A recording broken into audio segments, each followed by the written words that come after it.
Time now for Michigan's #1 outdoor radio show, Mike Avery's Outdoor Magazine. Mike Avery has covered the outdoors in Michigan for more than 4 decades, and that tradition continues today. Outdoor Magazine is brought to you by Jay's Sporting Goods, the Yater Insurance Group, Angler Quest Pontoons, The Forward Corporation, Security Credit Union, Offshore Tackle, Hammond Drives and Equipment, Garber Chevrolet, the West Branch Visitors Bureau, Rapid River Knife Works, and by Michigan Brand Meats. Now, here's Mike Avery. Well, thank you, Ken Hunter, for that introduction, and welcome to another edition of the Outdoor Magazine radio show, right here on the Outdoor Magazine radio network, on more than 30 radio stations across this great state of Michigan. Yes, indeed, first and foremost, this is a radio show. It's available as a podcast because everything in the world is available as a podcast, but this is a radio show. My name is Mike Avery, been doing this for a long time, very blessed to be able to do this. I love what I'm doing. How many people can say after 40 plus years that they love what they're doing? I can. I know I'm in the minority. I know I'm blessed to be able to say that. So thank you, my friends listening to this and watching the live stream here. Thank you for following me and allowing me to be able to do this. And, of course, ultimate thank you to God for putting me in this position. Well, the turkey season, as you're hearing this radio show this weekend, turkey season is open here in Michigan. Now, is it open everywhere in Michigan for all hunters? No. But the season opens. I have ZZ. My grandson Trent has ZZ. So our turkey season is now open. And as I've said the last couple of weeks, the goal this year is to get Trent a turkey. Now, Trent's 23 years old. No, he's not a kid. He's a kid to me, but he's not like he's, 10, 11, 12 years old. He is a hardcore hunter. He has a lot of experience hunting, primarily deer hunting. He has never turkey hunted before. So the goal for this year is to get Trent into turkey hunting and to get Trent a bird. But this year, turkey season is on Easter weekend. So that creates some scheduling conflicts because this weekend, my daughter Shelby is coming home along with her husband Aditya, along with our 6-month-old grandson Bodie. So a lot of the activities this weekend will be centered around family activities and, of course, Easter. So Trent and I might not get out turkey hunting opening weekend, but that's okay because it's a very long season, and I found out Trent has Monday off. So weather permitting, Monday will be our turkey season opener. But like I say, we've got a lot of time to get it done, and I am really looking forward to it if the weather would cooperate a little bit. As I look at the forecast for the weekend, it's looking a little bit better, but man, it's been cold and windy. It makes me not so sad that I don't have the new Angler Quest yet because it's been so windy, I don't think I'd get a chance to get out there anyway. And the water levels are so low. Holy cow. That's a topic for a future discussion for sure. So we got turkey season opening this weekend. Next weekend, the trout season opener, the statewide trout season opener, the walleye and pike seasons open in the Lower Peninsula. Our friends in the Yup are going to have to wait a little bit longer. It's probably okay, though, right? I've been talking to a couple of guys, and they say, look, we still got ice and snow. My brother-in-law, Rick, has a place on Lake Charlevoix, and he said the newsletter that they send out to Lake Charlevoix residents say the latest they've ever had ice on the lake in the past has been March 22nd. This year, there was ice on the lake well into April. Mother Nature. Would you please? I don't know what we did to make you mad, but please, it's time. During my Behind the Mic live stream here in the studio, before the show, I brought up the fact that trout season was open, and one of my friends and longtime listeners, Tim Bin, said, boy, I kind of miss the days when the trout season opener meant something. And I know what Tim means by this because, like so many other seasons, the opening day has become diluted in some ways. Look at the opening day of gun season, or the opening day of deer season. When I was a kid growing up, deer season opener was November 15th because we didn't bow hunt. I didn't bow hunt back then.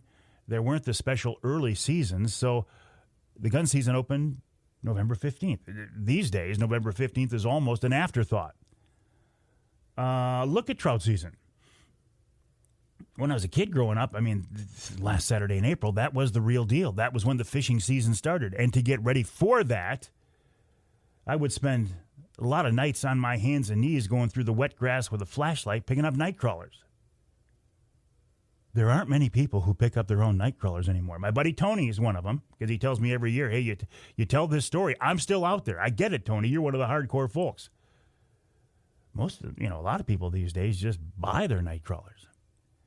But that was, boy, when I was young, that was part of the pre-season ritual and part of the adventure in itself. When you're a 10-year-old kid out there after dark with a flashlight looking for night crawlers, that was like a season in itself.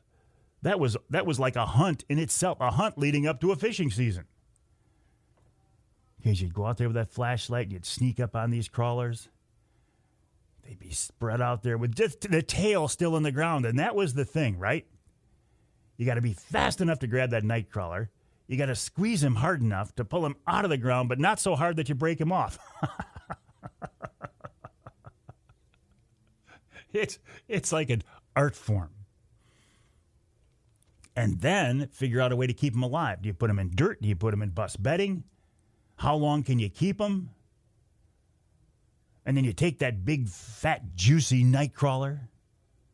And the question was, okay, do I break him in half or do I put that whole big, juicy night crawler on that hook, on a single hook with a split shot above it, and drift it down through the runs and through the holes, looking for a big brookie, maybe a brown if I'm on Duke Creek. People even fish Duke anymore? People even fish Cedar Creek anymore? I suspect kids don't fish it downtown like they used to. Are there even brook trout there anymore? I don't know. But there used to be.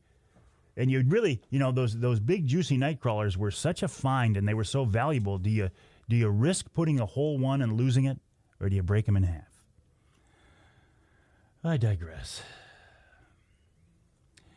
The Michigan Natural Resources Commission, a group that I will be very honest and very vocal, and I have been very vocal about the last year and a half. I'm not a real fan. And this is not a personal attack on NRC commissioners. Because, again, if you lined them all up in front of me, I would only know one of them. That's the newest member, Becky Humphreys. I met her when she was a wildlife biologist down at this Gratiot-Saginaw game area. So I know Becky. I think Becky's going to be a real good choice for the NRC. But I'm not real impressed with what the NRC has done lately. They had the chance last week to make a decision, make a vote, and reopen the year-round coyote hunting season that they closed last year because they caved into public pressure and the perception. They said, we're worried about the perception of the anti-hunters.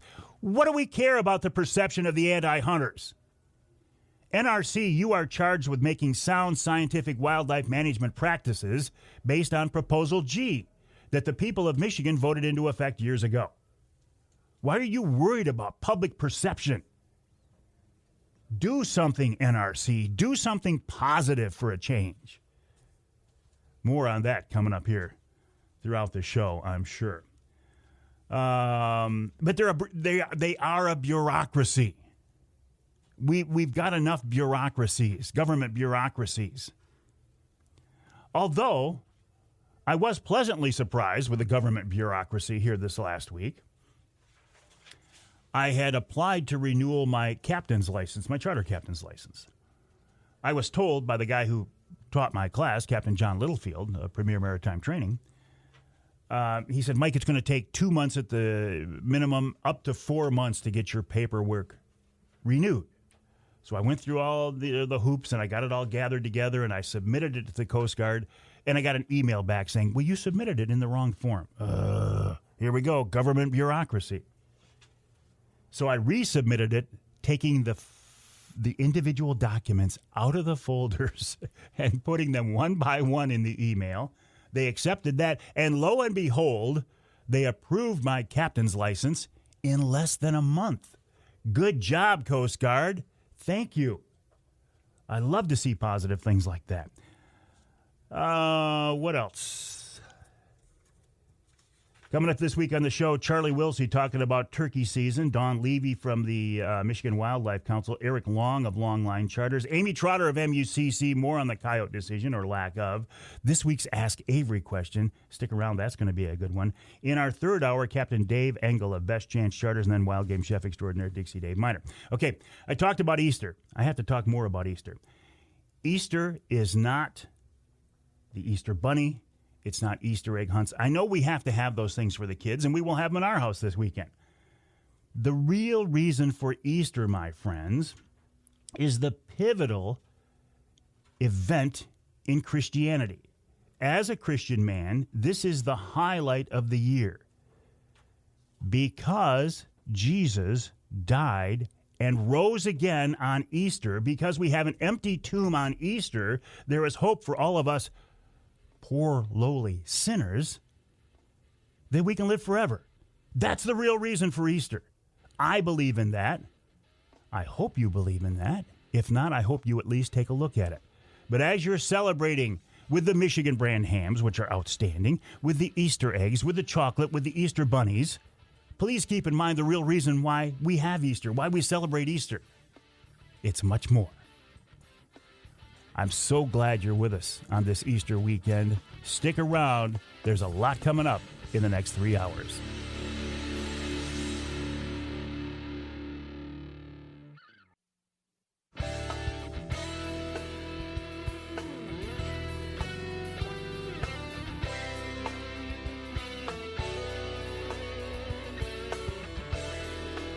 You can hear the Outdoor Magazine show in Alpena on WZTK 105.7 FM. You can hear us in St. Joe on WSJM 94.9 FM. And you can hear us north of the bridge in Newberry, WNBY 1450 AM. This segment of Outdoor Magazine brought to you by Killer Food Plots, Michigan-based, family-owned Killer Food Plots. Now, depending on where you are in our state, it's either getting real close to time to start thinking about food plots, or it's just time to start dreaming about food plots, because it's going to be a while. But regardless, eventually you're going to be, many of you, putting in food plots, because it's one of the hottest things in the outdoors these days. Everybody who can is putting in food plots. If you're going to do that, I would recommend you take a real close look at Killer Food Plots. The website, killerfoodplots.com. That's killerfoodplots.com.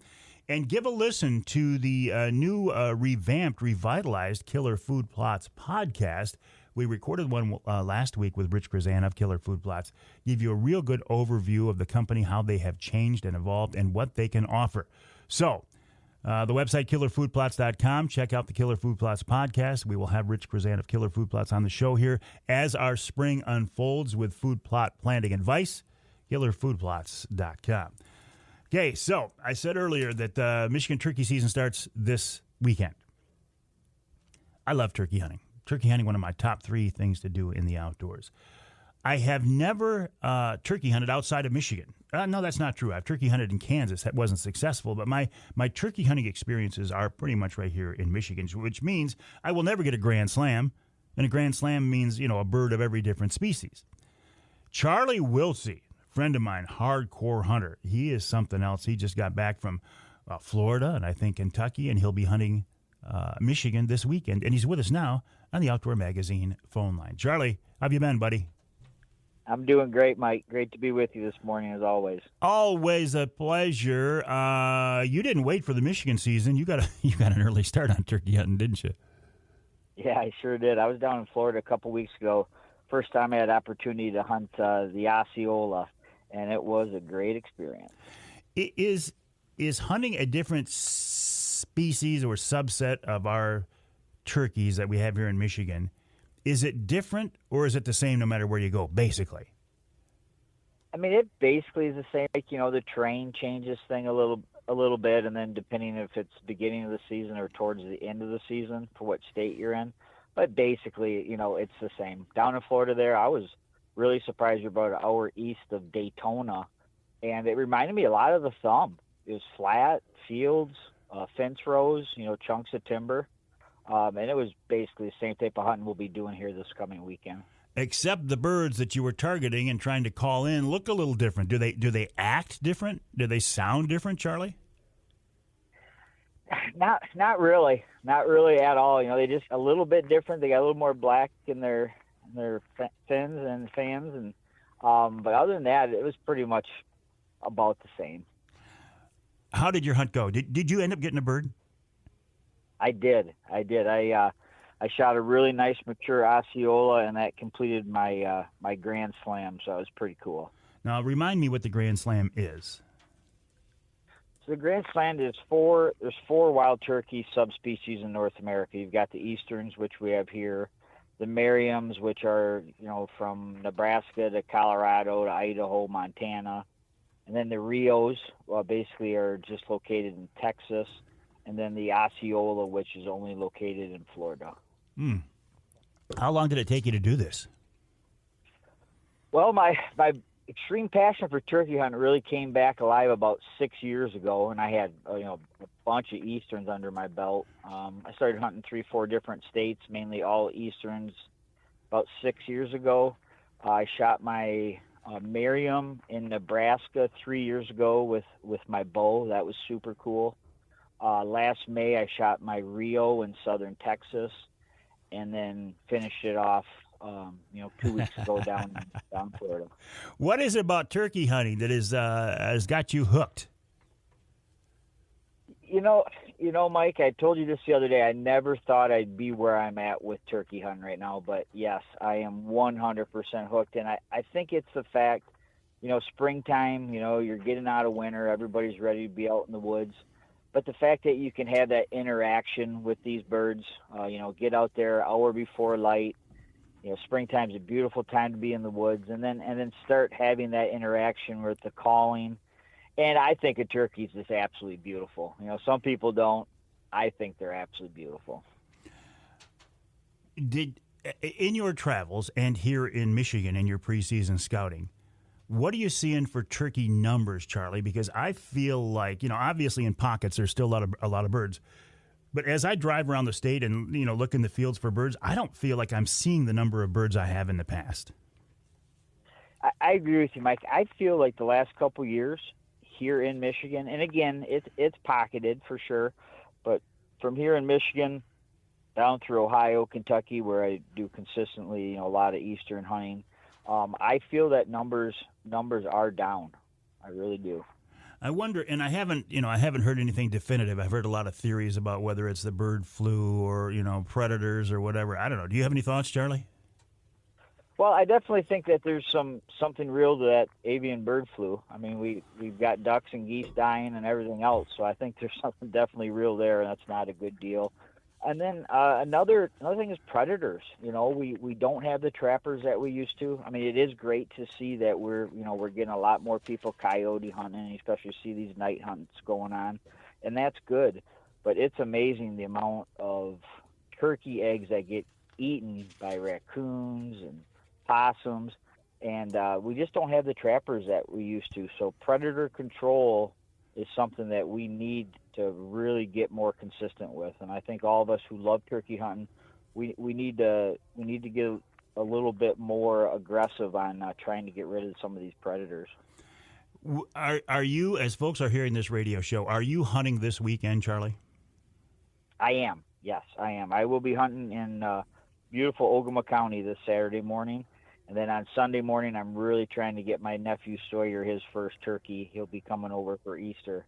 So I'll be in Ogama County this weekend. You talk about Ogama County. I love Ogama County. I love West Branch. I'm actually very fortunate to be working with the West Branch Visitors Bureaus these days. And, of course, I work with the Forward Corporation, who does a lot of things in West Branch in northern Michigan. I think sometimes it's an overlooked part of our state. Oh, absolutely. It's a gem here. I mean, we're up north, but we're not that far away from the Tri-Cities. And we've got everything. We've got great fishing, a lot of lakes here, great hunting, great trail riding. We've got a ton of trails in the northern part of the county.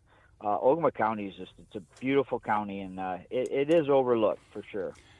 So what is your plan of attack, say the first day when you're out there by yourself? Are you bow hunting? Are you gun hunting? Is it a run and gun? Is it a wait and ambush? What's your plan?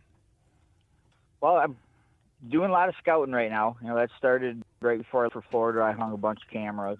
I really like to use cameras to, put them on game trails, to kind of get a little inventory and see what the birds are doing, see if they're still flocked up, see if they're starting to break apart. But it kind of depends. On Friday, I'll make that decision, Mike, depending upon that last updated scouting, whether I'll use my bow. I've shot my last 2 years in a row. I've shot my Michigan turkeys over clover with my bow and arrow, and I would like to do that again. But it just kind of depends upon the scouting. So might be using my bow in a ground blind. I might be, running and gunning with a shotgun. And that's one of the things I love about turkey hunting is you can do it so many different ways. You can set up over a clover field like you're talking, do a midday hunt. You can hunt over a dusting bowl midday. You can set up early on the roost. You can get them in the evening as they're heading back to the roost with a gun, run and gun, ambush out of a blind. It's whatever you want it to be. Oh, absolutely. I think that's another reason why turkey hunting and turkey hunting is getting really popular is you can hunt them in so many different ways. And we've talked about this before, Mike.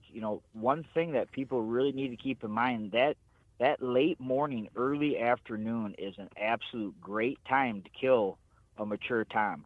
So put your time in. If you don't, just because you're not killing off the roost or, that first couple hours isn't successful, set up. If you've got some birds in the area, they're most likely going to be working back through. Do some random calling, but put that time in. I've shot a lot of birds between 10:30 in the morning and 1 in the afternoon.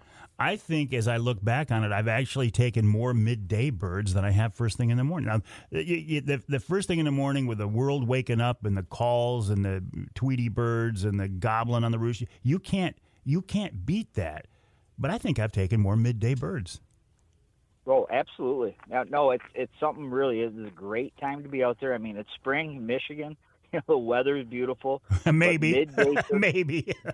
well, I mean, eventually. Yeah. This year, you never know. But no, this past weekend, Mike, we were in Kentucky for the opener, and Saturday and Sunday morning, they were just hammering on the roost, and I mean early, hour and a half before light, just hammering. And as soon as they hit the ground, they were tight-lipped. I saw one group, and there was six longbirds, like 10, 12 hens. So, literally we're about a week early. But, we tried on Monday before I left. We did a midday sit, just because trying something different, again, because you never know. But it is a great time to try to kill a mature turkey. So hold on. You hunted Florida, and then you hunted Kentucky, and now you're going to hunt Michigan? Man, you are hooked. Yeah, I got Ohio still in the plans, maybe Indiana, possibly Missouri. Now, you mentioned birds that are gobbling on the roost, and man, that gets you so excited because you have all these scenarios. Speaking to me, I have all these scenarios of how the morning might unfold, and is he, he's going to come my direction, and I'm going to ambush, I'm going to call him in, whatever. But so often, they'll hit the ground, and then, as you say, shut up. What do you do then? Well, I mean, a lot of times when that happens is obviously they've got hens with them, and they're going to follow those hens no matter what. They maybe heard you sitting there doing a little bit of light calling, and they're excited to hear that. But if they've got live hens with them, I mean, basically they're going to hit the ground and follow them. But what I advise is, obviously we can't control that, so don't get too over aggressive on the calling. You want to let him know or let them know that you're there, but don't get too over aggressive, and just stay optimistic, because we definitely know sometimes they'll come in like ghosts. So just kind of keep on the light calling, a little bit of yelps, a little bit of cutting. Hang tight, Charlie. Listen, we can follow up on we're talking to Charlie Wiltse, and we got to take a break, Charlie. You know how this works, but we can follow up on this after the break. We're talking to Charlie about springtime turkey hunting here in Michigan, and in Charlie's case, beyond, and the challenge of hunting a bird who goes silent. It's the ones who talk that are so much fun that we remember all year round. If they talk to you coming all the way in, that's the best it gets. But when they go silent, it gets you second-guessing things.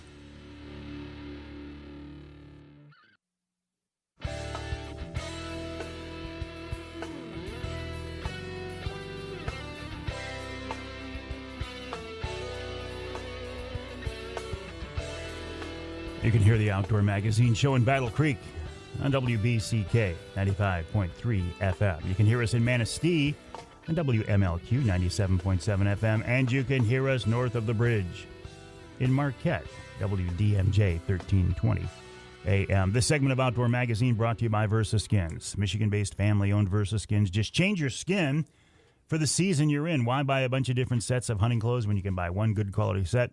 And in fact, this weekend, whether it's this weekend, excuse me, or Monday, I think it's a safe bet that my first sit, I'm going to be wearing Versa Skins. I'll be sitting in a blind with my grandson Trent, trying to get him his first bird. But the theory behind Versa Skins is, you can change your skin for the season you're in. You can snap on and zip on an outer shell of a different camo pattern or blaze orange, and you can do it in less than a minute. If you need big sizes, I'm talking 4, 5, 6X, Versa Skins is for you. You can check them out online at versaskins.com. That's versaskins.com. Or go to Amazon.com, and do a search for Versa Skins brand. Versa Skins, just change your skin for the season you're in. And right now we are in the springtime turkey season, and we're talking turkey with Charlie Wiltse. You probably will not meet a more hardcore turkey hunter. Charlie travels the country chasing birds, and he loves chasing them right here in our great state of Michigan.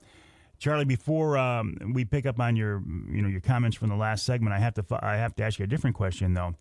You had been on a quest to shoot a bird from a tree stand, which is legal in Michigan. Did you ever get that done yet, and are you still working on it? Mike, I did. Last spring, my last hunt over a clover field at our family property in Ogama County, I shot a mature tom with my bow out of a hang-on stand over the clover. It was fantastic. Wow, how very cool. And going back to these birds that won't talk, you said before the break, look, don't get so overzealous, don't overcall. It's easy to do, though, Charlie, because as you were saying earlier, when you've got a critter you are pursuing, and if you talk to them and they talk back, there aren't many things you can do that. So it's easy to go back and forth, but all you're doing is educating them if you do it, right? Right. Yeah, there's a number of different ways. Kind of like I was saying, Mike, when, a lot of times when them toms will hit the ground and, they might gobble once or they might not at all.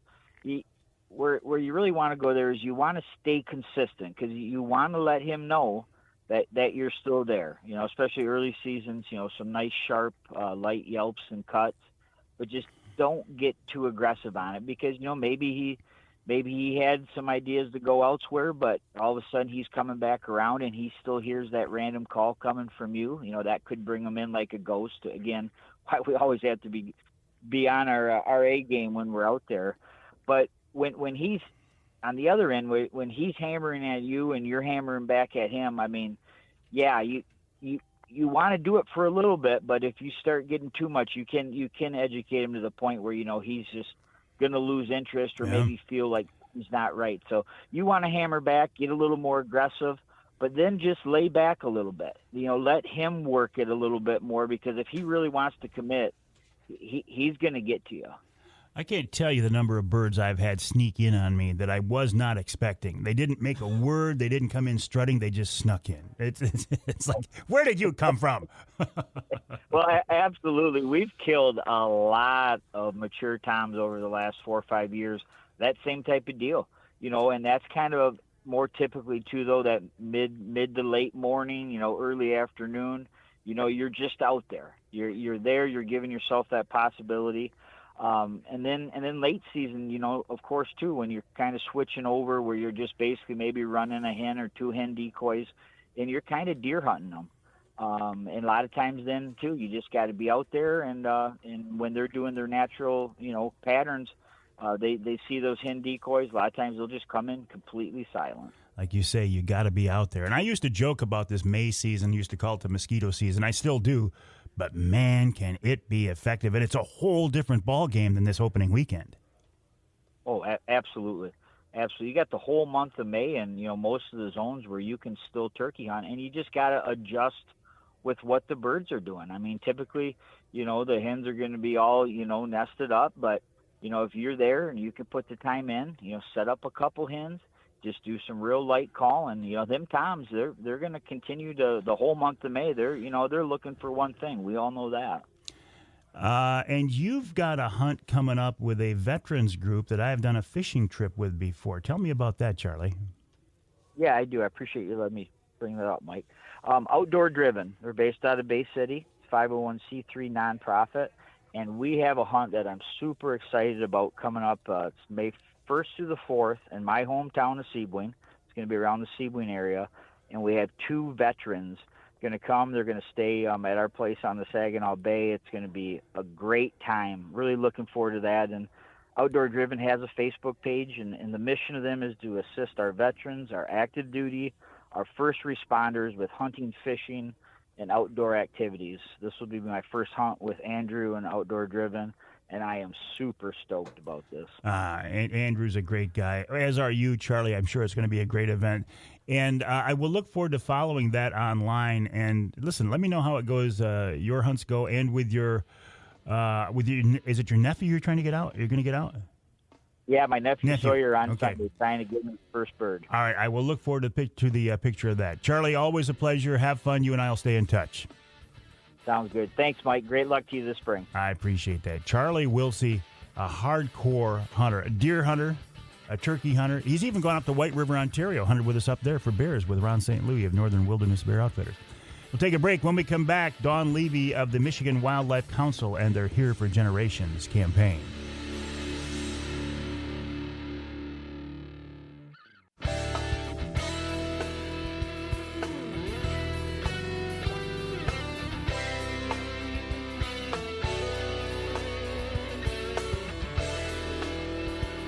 Welcome back to Outdoor Magazine. So glad to have you along with us on this Easter weekend. A blessed Easter weekend to you and your family.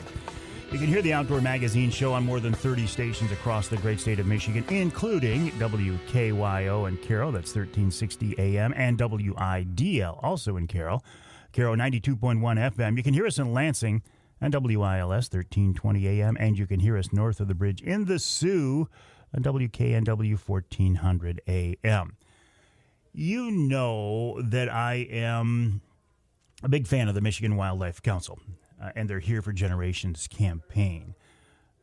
This quest to promote the outdoor lifestyle, hunting and fishing and shooting and trapping, is something I believe very strongly in. So when I can find like-minded people, like-minded groups, I want to partner with them, and I have partnered with the Michigan Wildlife Council. Dawn Levey is a new member of that group. Now, I met Dawn just a few weeks ago at the MUCC annual convention, and she's with us now on the Outdoor Magazine phone line. Dawn, welcome. How are you today? Oh. Yes, this afternoon. All is good. All is good. We got a real bad phone line here. Charlie said it didn't. Is this better? A little bit. Keep walking towards a window or whatever you're doing, Dawn. Keep it up. I'm going to have to. Yeah, I'm in rural Michigan. We're working on getting better broadband. There we go. There we go. Okay, we're good. Good. Thank you, Dawn. Hey, listen, yeah. It was a real pleasure to meet you at the MUCC convention, and there I got just a little bit of a feel for how intimately you are involved in conservation and have been for many years. Tell us a little bit more about this quest, this path that you've been on. Oh, I've been involved, with Michigan United Conservation Clubs for years. I'm past president. I'm the past president of MUCC. I'm on the board of directors for National Wildlife Federation. And I'm very much involved with Michigan bow hunters. So I've been involved in conservation, as has my family, my children, my grandchildren. In fact, my granddaughter was at MUCC's annual meeting. And this weekend, I was at Wisconsin's annual meeting. So, yes, I have a long legacy of being involved with conservation. So, see, in my mind, that makes you the perfect person to be on the Michigan Wildlife Council, because you get this whole history and tradition that I'm always talking about. It's part of your almost part of your DNA in your family, isn't it? Oh, it is. And, I talk about MUCC. My kids went when they were little, and I took my grandchildren when they were in car seats. They were going and have become active as well. They all hunt, they all fish. And I just, the legacy is so important, and to get kids outdoors and to continue that legacy. Being part of the Michigan Wildlife Council is such an honor for me, and I'm excited to be part of that team, what they're doing, and what they're looking to do in the near future. I'm really excited to be there. Dawn, I hate to tell you this, but our signal is just bad enough that I think I can tell what you're saying because I know where you're coming from, but it's going to be really hard for people to hear what you're saying. So I am going to reluctantly let you go, but can you and I talk again sometime in the future when maybe we got a little bit better signal and we can get the message across? Yeah, or I can, I don't know your time frame, but I can go to a different site in the next 5 minutes. See, we can't do that, Dawn, because we're locked into what we got. But listen, I appreciate your time. I appreciate the fact to try to get in touch today, but let's do this again because I would like to talk more with you because I think you are uniquely qualified to be on the Michigan Wildlife Council and talk about this legacy and protecting our legacy. So you and I will talk again soon if you don't mind. Okay, I understand because I know the signal out where I'm at is really difficult. And of course, just when we agree to call a conversation quits, it comes in perfectly. But I don't want to take another chance. Dawn Levey of the Michigan Wildlife Council, the Here for Generations campaign. The website is hereformioutdoors.org. That's hereformioutdoors.org. And Dawn is a new member of that group, but she's been around conservation, the hunting and fishing world for a long, long time, and that's why I think she is a perfect example of who we want on the Michigan Wildlife Council and their Here for Generations campaign. For the first time in my life, I can see a future where hunting and fishing are not accepted, are not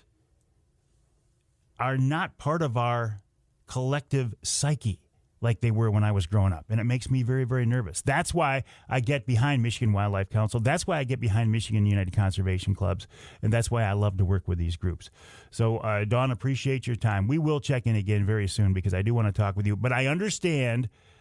Look, I'm kind of a tech geek for an older guy. I get it. And sometimes technology works with you and sometimes it works against you. And today it was not our friend. So we'll just move on. We'll take a break for the top of the hour. When we come back in our second hour, Eric Long of Long Line Charters talks about fishing the Detroit River, also fishing Lake St. Clair. That fishery is getting ready to bust wide open. Speaking of conservation, Amy Trotter of MUCC will join me in the second hour. I don't think she's happy with the NRC right now and their lack of a decision on taking action, taking a vote on a year-round coyote hunting season. I know I'm not. And then our Ask Avery question is very interesting. It talks about if you have a limit of fish, can you continue to fish? I'm not going to give away any more details because there's a lot of misconceptions on this. Sergeant Mike Mshar of the Michigan DNR will be along with us to talk more about that in Hour 2 of this week's Outdoor Magazine.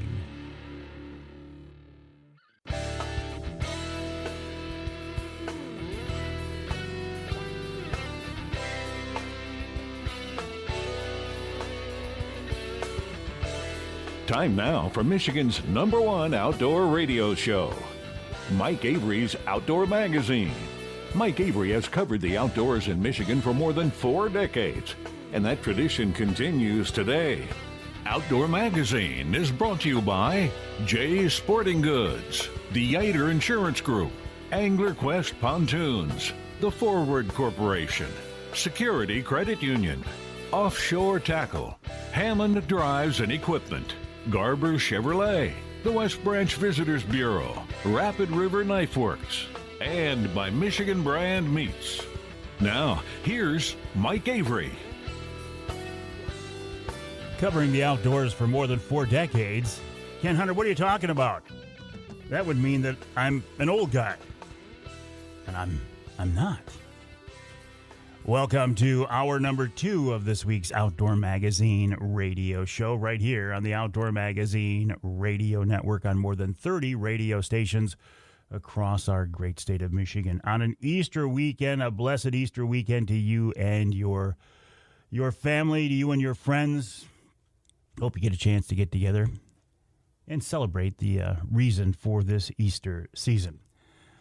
I do think the best way to listen to the show, if you can, I say this every week because I firmly believe it, the best way to listen to Outdoor Magazine Radio is on your local radio station, your local AM or FM station. You get your local news, weather, sports.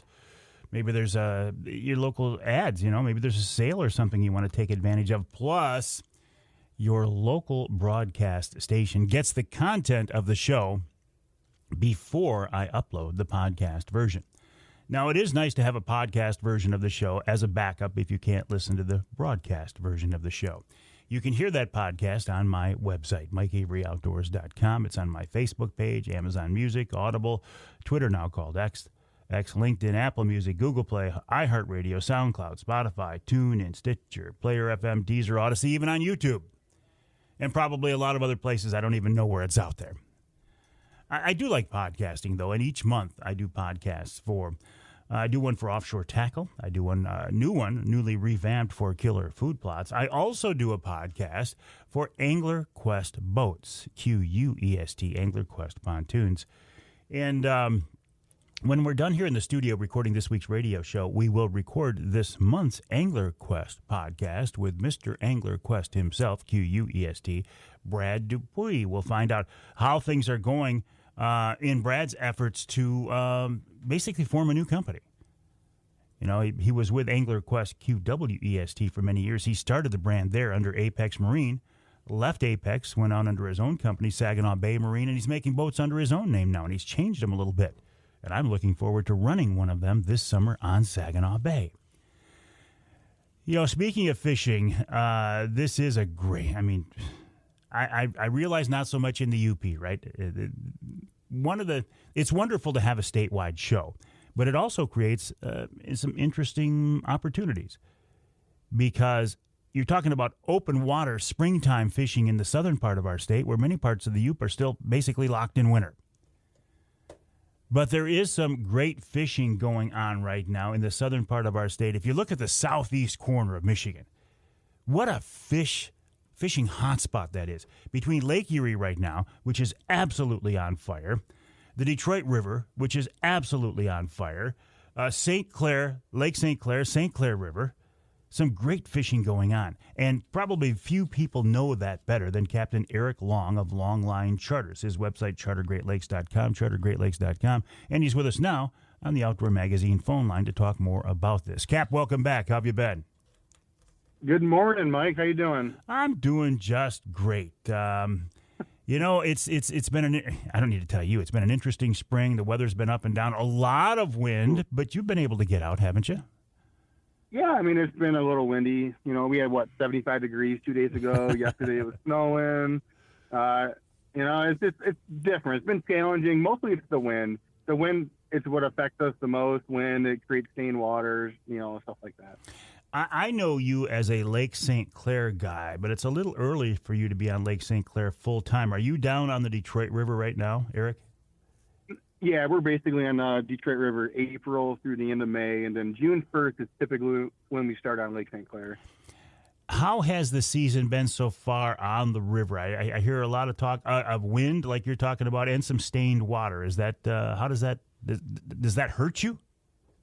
Well, we're always looking for some stain, but about a week and a half ago, we had a big blow, which mudded up Lake St. Clair, and it kind of made the fishable water a little slim. So we had about 100% of the fishermen fishing 2% of the water for about a week. But I bet that wasn't too crowded. Oh, it was brutal. But you know what? It is what it is. It's Detroit River. But about 2 days ago, it cleaned back up, and we're pretty much fishing everywhere we want right now. Are you fishing the American side or the Canadian side more? We typically like to go to Canada, but I would say 90% of our trips have been in U.S. waters this year just because of the stain. It's been unfishable in Canadian waters for most of the spring just because it got too muddy. What is the difference? Is it an oversimplification to say that the American side is more developed, more concrete, more seawalls, more breakwalls, where the Canadian side is more of a natural shoreline?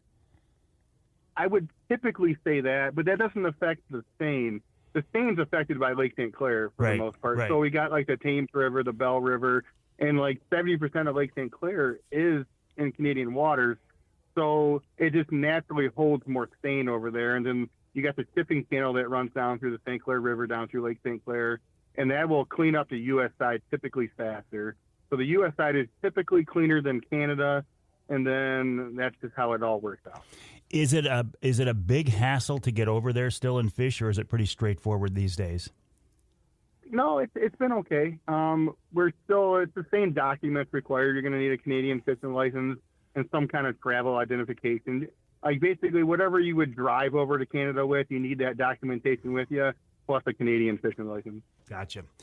So you say you'll be in the Detroit River for a while. Now, are you seeing, right now while you're down there, are you seeing big fish? Or are you starting to see smaller fish now? Or what are you seeing, Eric? I mean, like typically this is a big fish time, but they're going to be based on natural shoreline and on those contours where they come up and spawn. Well, we're not getting at those right now because of the stained water. So we've been deep catching mostly males right now, and then we're kind of, once it cleans back up, we're going to hopefully target some females, but more than likely by the time it cleans up, they're going to be mostly post-spawn. So I want to make sure I understand. You say you're fishing deep for males. So is it the females are coming up on the shallower flats to spawn where the males are staying deeper? I mean, eventually those males will come up and join the females on those flats, won't they? Yeah, for sure. Typically, we're going to catch those females on a natural contour. Like a lot of times, like the biggest fish are going to be in the 8 to 15 foot of water on a natural shoreline. They're not. Most of the U.S. side is very industrial, so you have a seawall and then 30 feet of water. Yeah. So they're not going to be over there. Boy, you catch a 10-pound female full of eggs in 8 to 10 feet of water. I mean, that's going to be fun. Yeah, it's fun. Yeah, you're grabbing for the net pretty quick. So it's different. It's interesting. It's usually a magical time for the first, week of April. Then it kind of tapers off a little bit, and then it's more like you're getting a few spawning fish, but mostly post spawn, and but it makes it better. I think right now it's like you have the most fish in the system from here to the end of May than you're going to have for the rest of the season. Toward the end of the season, when you've been out there day after day grinding away, do you start to get anxious, to get antsy, to say, man, I want to get up to the big water of Lake St. Clair again? I mean, it's a different fishery. I like fishing Detroit. It's more hands-on. It's more personable with the clients. We're not – once we get up to Lake St. Clair, we're typically trolling. So I prefer jigging. I get the fish. I get to hang out. It's like I'm kind of like just fishing with my buddies, Once you get out in the lake, it's more like a production type deal. You got a mate, and it's just you're battling weeds. It's fun in a different kind of way, but I like April, May. It's my favorite time. I see what you're saying, though. I mean, you might, in both cases, maybe some days be fishing for walleye, but it's two completely different situations. Yeah, for sure. And then, it's not bad. Like, starting May, we usually do combo trips where we're doing walleye, smallmouth. So I might be, I never know where I'm going to be. I might be up in Lake St. Clair chasing smallmouth one day. The next day I'm down chasing, walleye in the river. It makes it nice. It's not too bad.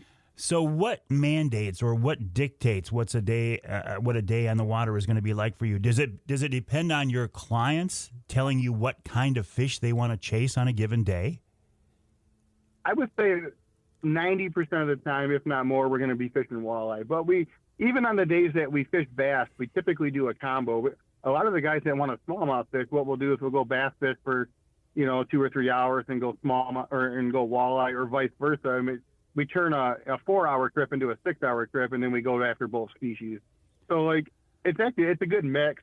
You get your fish to take home, and then you go out there and fish Lake St. Clair, which is a trophy bass lake too. So. Yeah, there's not a lot of places that can offer a combo trip like that, so that's pretty cool. Yeah, it's different, and we even troll in May a little bit, depending on the clients. But honestly, late May all through June, typically it's some of the best walleye trolling you're going to have out of any of the lakes, including Saginaw Bay, Lake Erie. We get a big volume of fish that come out, and the water's so shallow, So it makes it real easy to target these fish sometimes. Yeah, let's talk more about that, Eric. We got to take a break. We're talking to Eric Long of Long Line Charters. His website is chartergreatlakes.com. That's chartergreatlakes.com.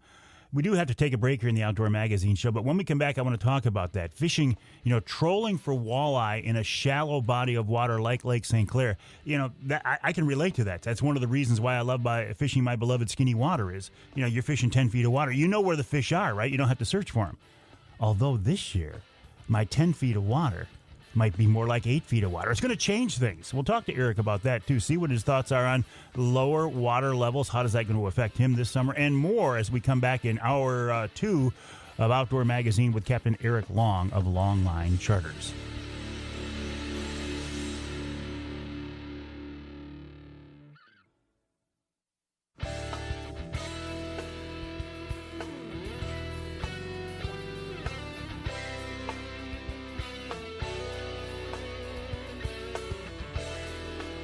You can hear the Outdoor Magazine show in Sheboygan on Big Country Gold, WCBY, 1240 AM, 100.7 FM. You can hear us in Holland on WHTC, AM and FM, 1450 AM, 99.7 FM. And you can hear us north of the bridge in Escanaba on WCHT, 600 AM, 93.5 FM. I'll just do this.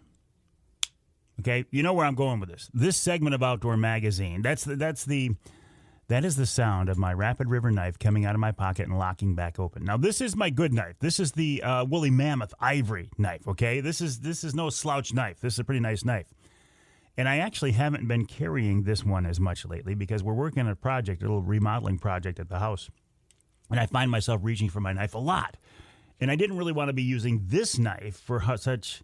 Although Chris Durson, who owns Rapid River, said, just use your knives, right? But I want to show this knife a little respect. So I kind of put it away, and I grabbed one of my other Rapid River knives in case I might damage it. But if I do, there's no problem because all Rapid River knives are guaranteed for life. If you go to the website, rapidriverknifeworks.com, or go to the showroom on US 2 just east of Rapid River, there's a new promo code.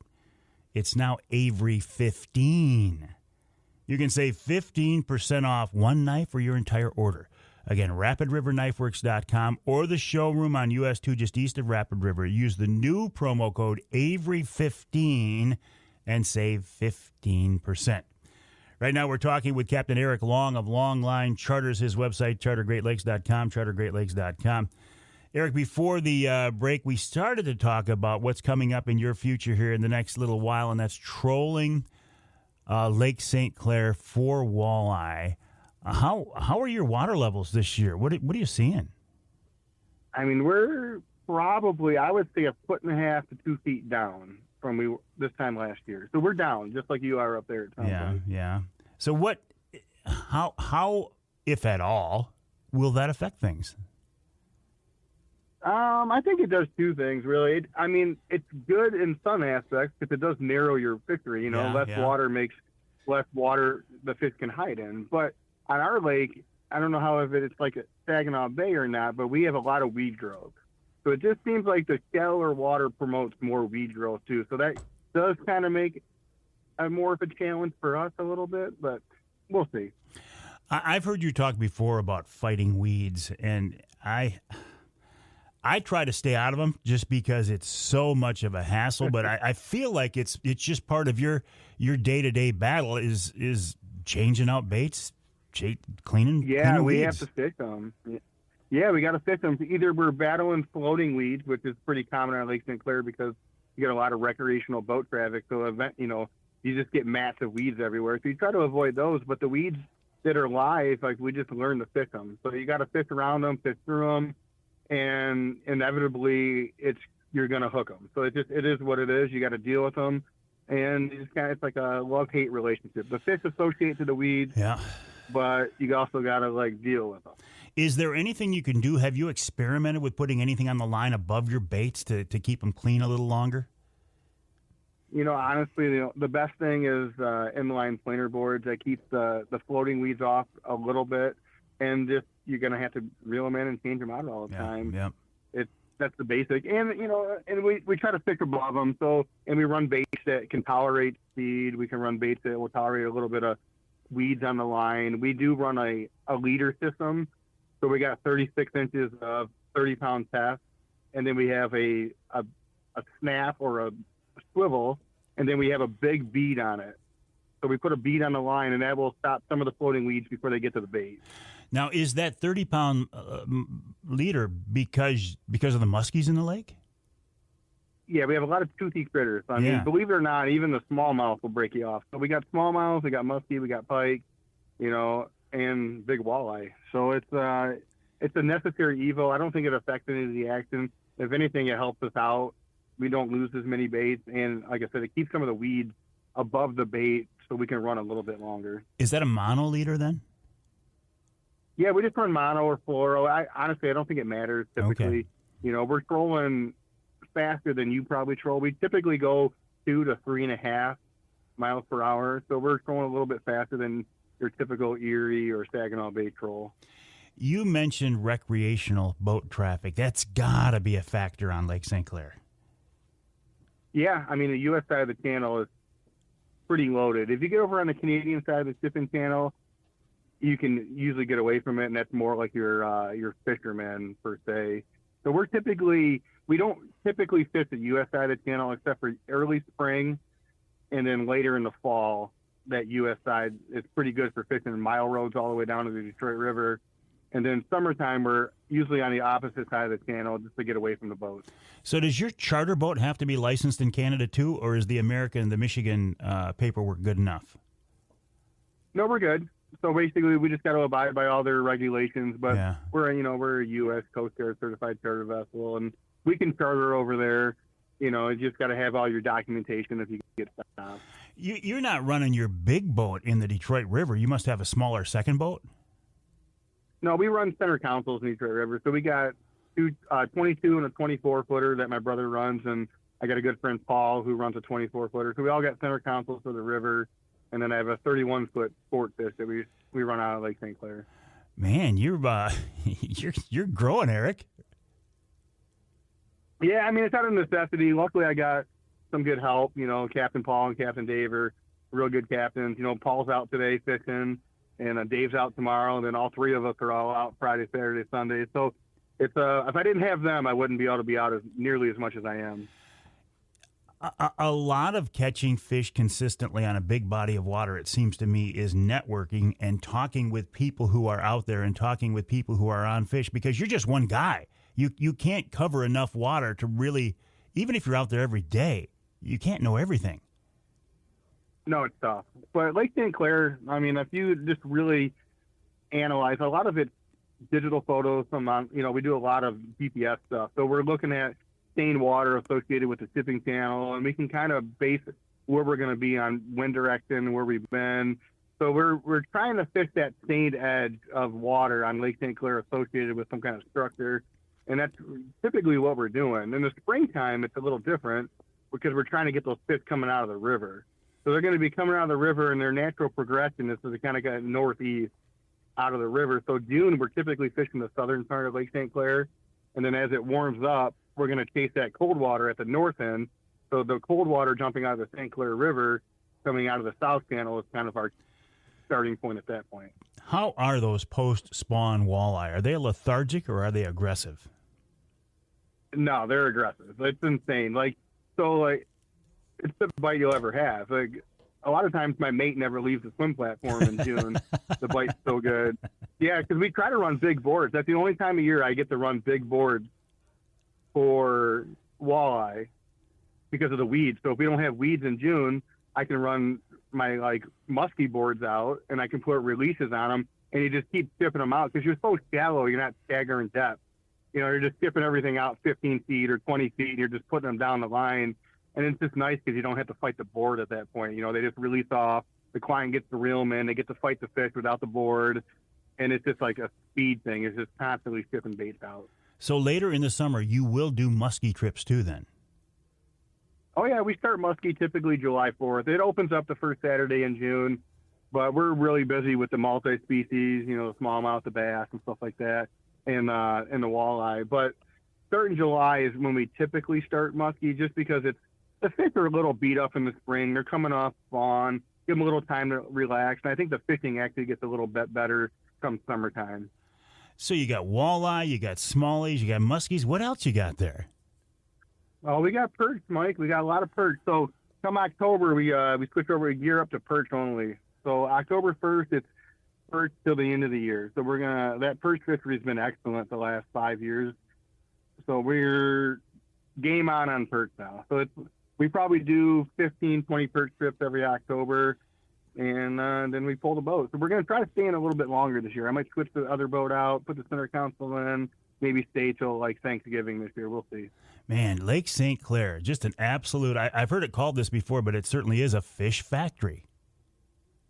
Yeah, I mean, you can't beat it with the amount of fish we got, a lot of bait fish. I mean, we're even catching walleye now with alewives in them. So, there's an alewive fishery going on and somehow on the northern part of Lake St. Clair coming through the St. Clair River now.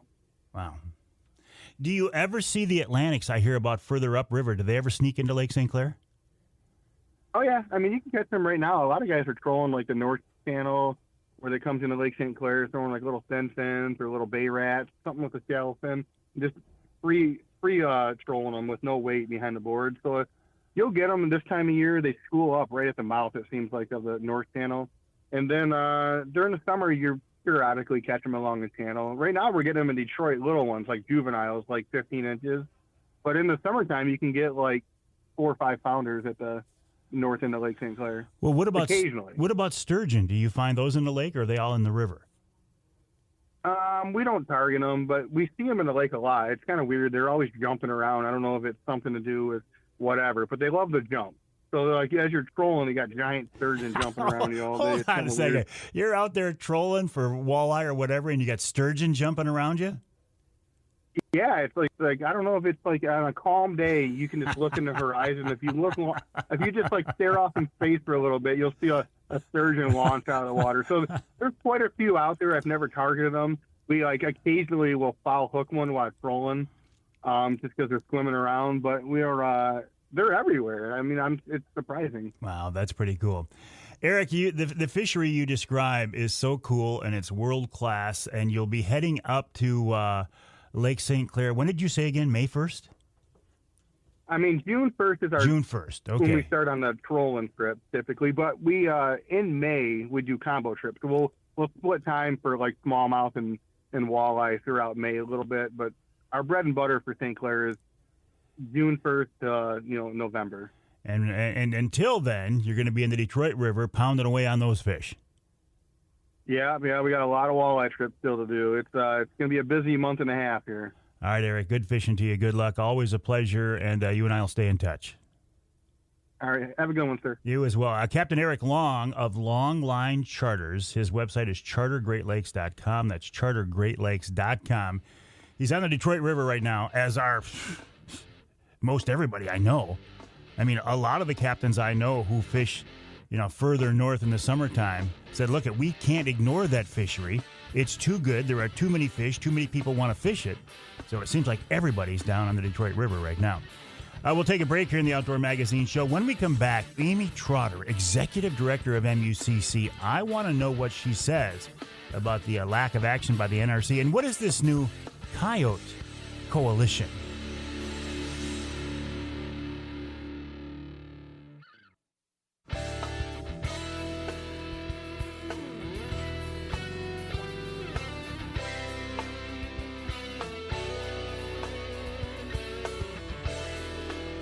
You can hear the Outdoor Magazine Show in Houghton Lake on the Twister, 92.1 WTWS. You can hear us in Port Huron, WPHM, 1380 AM.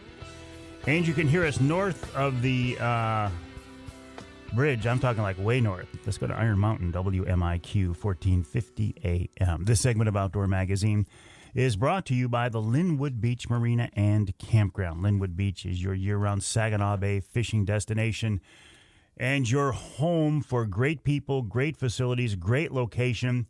I saw an aerial picture just the other day, and it looks like Linwood Beach has dredged their channel in this low water year, so they're ready to rock. They are ready to help you get your boat back on the water. They are ready to help you buy a new boat if you're looking for one. And if you're looking for a place to set up your camper, your trailer for the summertime, Linwood Beach can help you out there as well. Great people, great facilities, great service. What more can I say? Well, I can say the website, linwoodbeachmarina.com. That's linwoodbeachmarina.com. Speaking of great people, Amy Trotter, Executive Director of MUCC, is a woman that I have known for many years. She is dedicated and committed to protecting and preserving conservation, hunting, fishing, shooting, and trapping in our state. And I believe she is very, very effective in those efforts. And she's with us now on the Outdoor Magazine phone line. Amy, welcome back. How are you? Very good, thanks.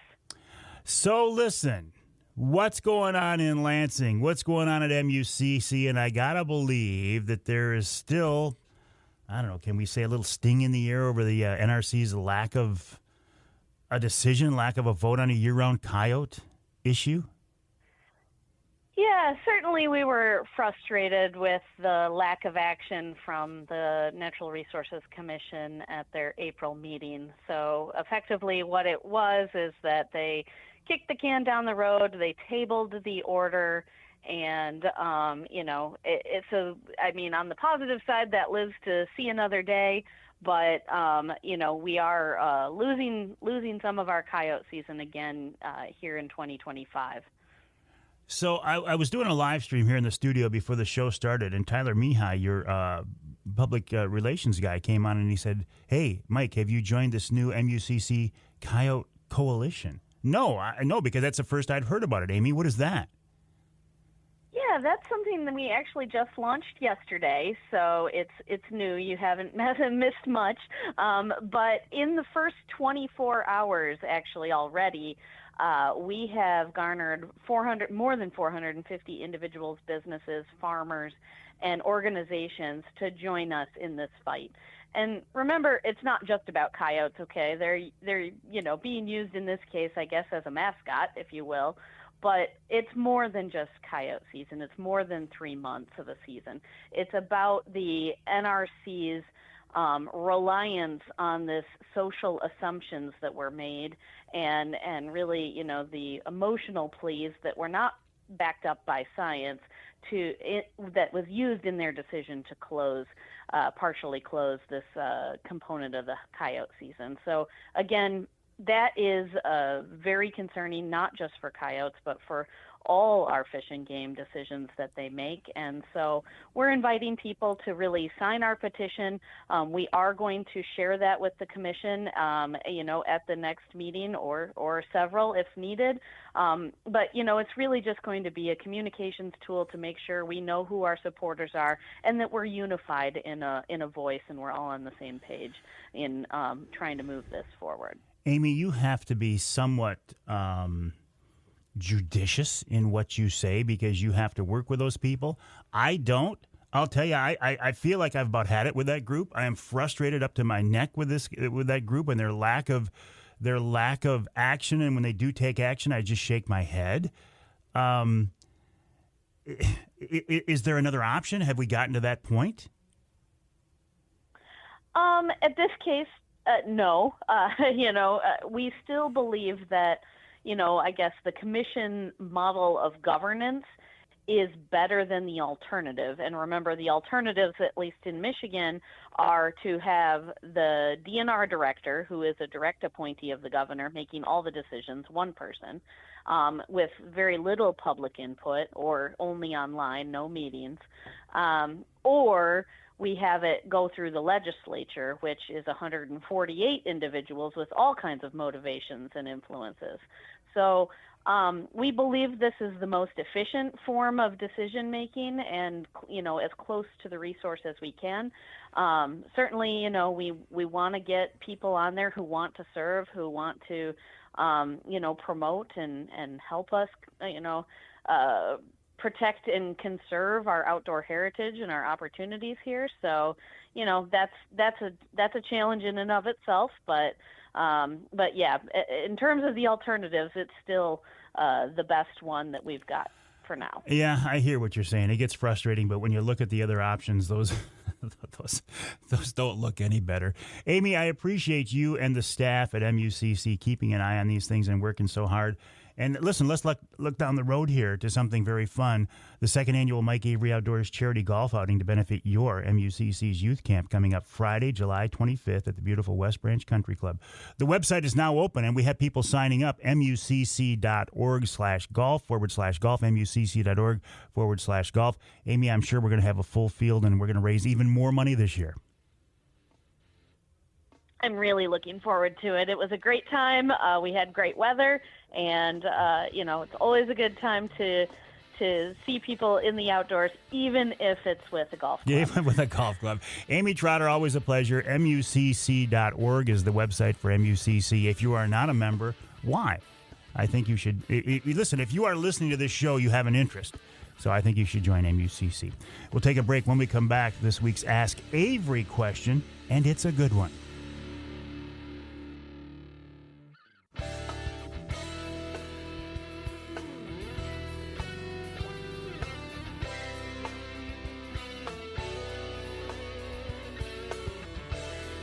You can hear the Outdoor Magazine show in Houghton Lake on 98.5 WUPS. You can hear us in Ludington on News 97.98, 98.7 WLDN.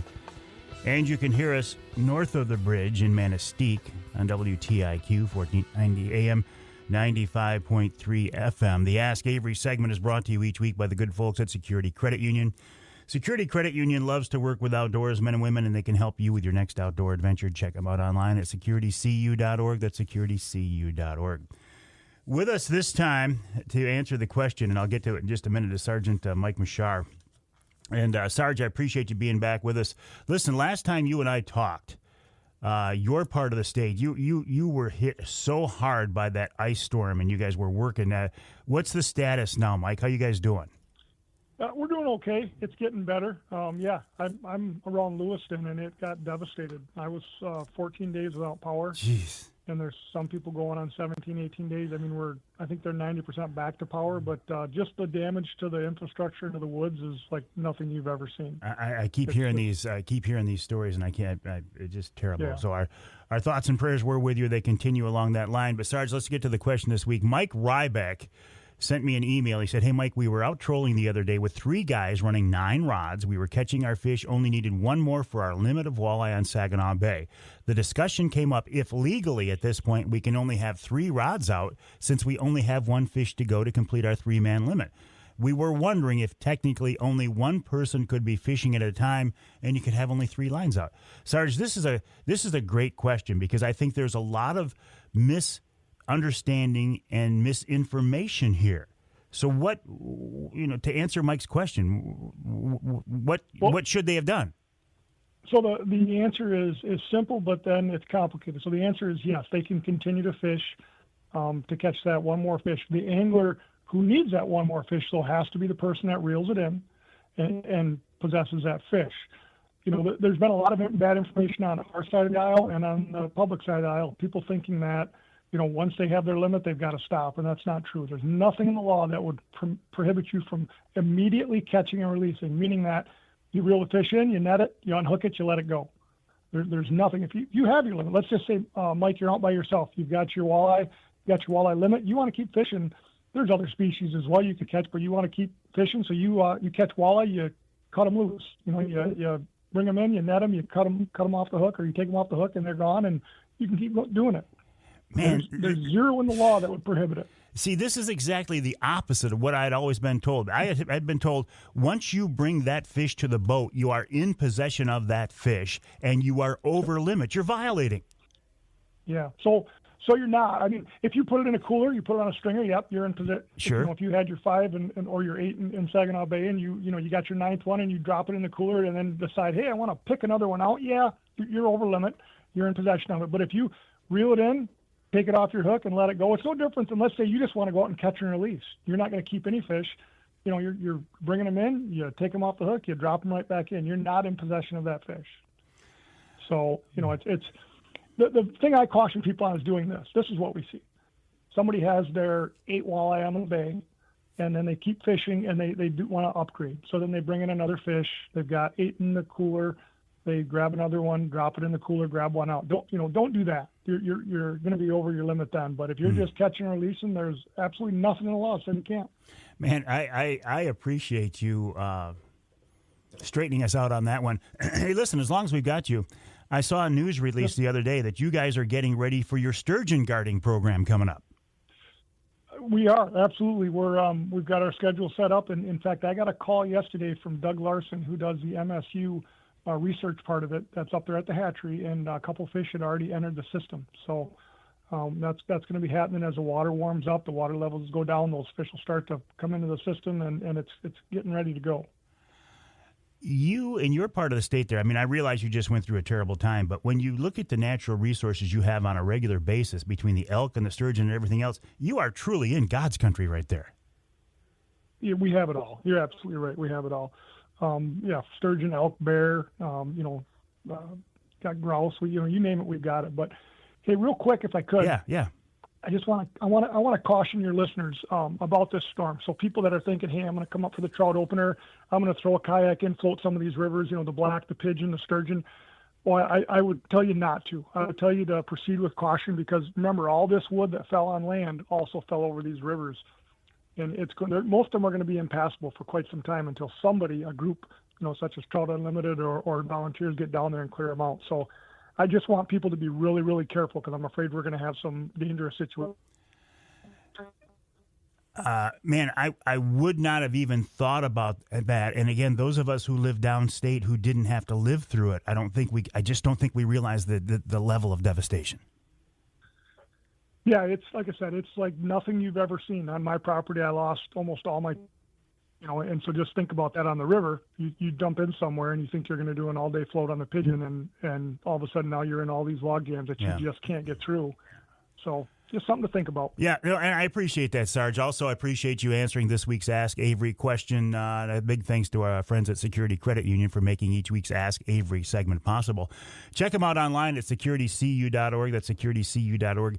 And a big thank you again to the Security Credit Union Foundation. They stepped up and made a very, very big contribution to our second annual Mike Avery Outdoors charity golf outing to benefit MUCC's youth camp. That's coming up Friday, July 25th. You can sign up for mucc.org/golf. And again, the website for Security Credit Union, securitycu.org, securitycu.org. Thank you, Sergeant Mike Mshar, for answering this week's Ask Avery question. And thank you, Mike Ryback, for sending that question in. We'll take a break. When we come back, hour 3 of this week's Outdoor Magazine.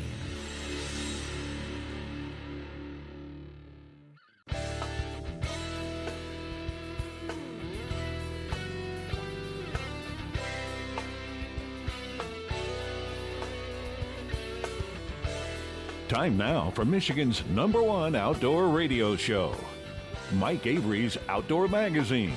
Mike Avery has covered the outdoors in Michigan for more than 4 decades, and that tradition continues today. Outdoor Magazine is brought to you by Jay's Sporting Goods, the Yater Insurance Group, Angler Quest Pontoons, the Forward Corporation, Security Credit Union, Offshore Tackle, Hammond Drives and Equipment, Garber Chevrolet, the West Branch Visitors Bureau, Rapid River Knife Works, and by Michigan Brand Meats. Now, here's Mike Avery. Indeed, this is the big guy, Mike Avery. Thank you, Ken Hunter, for that introduction. And welcome to hour number 3 of this week's Outdoor Magazine radio show right here on the Outdoor Magazine Radio Network on a blessed Easter weekend. And there are, well, listen, if you get time to get outdoors this weekend, and I'll be honest, I think my outdoor activities this weekend will be severely limited for good reason, right? There's going to be a lot of family things going on this weekend, including my newest grandson, my 6-month-old grandson, Bodie, and his mom and dad are coming to our house for Easter. So there's going to be a lot of Bodie time this weekend, maybe not a lot of outdoor time. But that's all right, because there's all springtime ahead of us. But there is a lot going on right now, right? I mean, turkey season opens this weekend, and I'm jonesing to get out turkey hunting, jonesing to get my grandson Trent out on a bird, and some just wonderful fishing going on across our state, especially the southern part of our state. One thing we haven't talked about for a couple of weeks now is that southern Michigan trout and salmon fishery. And this really came to the forefront with me last week. We were doing a Wednesday night live, which I do a live stream every Wednesday night at 7 o'clock. And we came up with a very original title of Wednesday Night Live. Can you imagine where that came from? But it's grown into a very popular franchise. In fact, this week, coming up on Wednesday, our Wednesday Night Live will be at the Lumberjack Restaurant in West Branch, the Forward Corporation Lumberjack Restaurant. I always love doing Wednesday Night Lives at the Lumberjack Restaurant. I think we're sold out. It might be worth a call, 989-343-0892, 343-0892. Maybe we can squeeze in another couple of people or so. But if you can't, be there in person, you can always watch it online. And that's what Captain Dave Engel of Best Chance Charters was doing. He was watching our Wednesday Night Live last week as we're giving away a Michigan brand ham. Thank you, Nick Grillo and the Grillo family of Michigan brand meats. And Dave got on there. He sent me a text. He said, hey, if you want to, he said, the fishing is on fire right now, and we can give away a charter on Wednesday Night Live if you want. And I'm like, yeah, heck yes, why not? And I thought, well, if the fishing's that good, maybe we should also get Dave on the radio show to talk more about that. And here he is on the Outdoor Magazine phone line right now. Dave, how you doing? Welcome back. Hey, doing great. Thank you. Well, thank you for, it's nice to talk to you. And thank you so much for just out of the blue offering up that charter trip on Lake Michigan. You made somebody happy, and it was really nice. I appreciate your generosity, Cap. Well, that's no problem. You do a great job. Do bring a lot of exposure to our industry and sport, and I just appreciate it. I've been, I just spent 4 months in the Bahamas, and I kind of just click on that because you're on there and kind of watch it and see all the different people around there and you're following, and it's just interesting thing to do. So I thought, well, let's get somebody else. Fishing isn't always like this. We've had some great summers. Summer fishing has been excellent, for many years. We just have so much good equipment, and the fisheries, pretty good right now. And the coho fishing they've got it way up there for some of the best coho fishing Michigan has seen in many, many years. The last 2 years have been.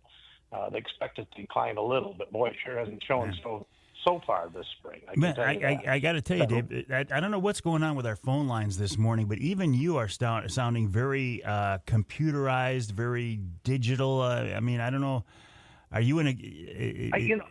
I heard that just before we started. Yeah. Let me change positions and see if it helps. I'm sorry about that. No. It's not your fault. It's interesting. We've had it 3 different times on the show so far this week, and normally it's not a problem.